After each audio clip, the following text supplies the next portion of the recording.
Hey Lindsay, how's it going? I just watched your discussion post, and I think you had a lot of really good information in there. I really like how you broke down the social, political, employment issues that Indigenous people in our country face, and also some of the barriers and mitigation strategies too. I think you had a lot of really great information in there. One thing that really stuck out to me was at the end of your discussion post, you were talking about how when counseling Indigenous populations, it's really important to have the cultural adaptations with on the surface being the wording, the imagery, and the metaphors, and also the structural changes where you incorporate talking circles, inclusion of elders, spiritual practices that really make it more meaningful and applicable to the Native population.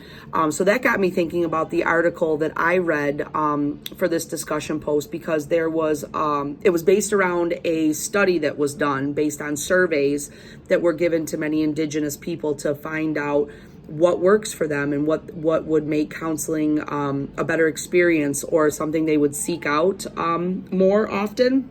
And one of the sections of the study dealt with the question, should counselors avoid using traditional counseling theories and techniques with Native American clients? And this is from Thomason 2012.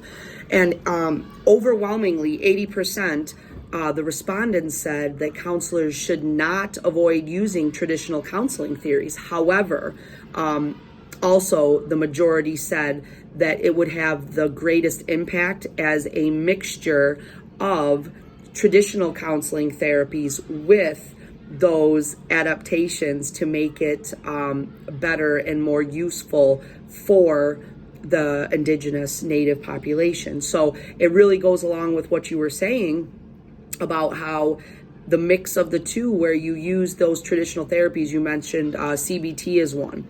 That could be a very powerful form of counseling. And then you could add on the changes, the little adaptations, the structural changes to really incorporate the Native way of thinking, life, asking elders, enriching yourself in the community, like really reaching out to adapt it to really work much better with the population, the Indigenous population. So I thought that part of your post right at the end there really resonated with me, because I remembered reading it in that article from Thomason 2012 that when surveyed, the integration of the two was a very good way to go for counseling Indigenous people. Thank you.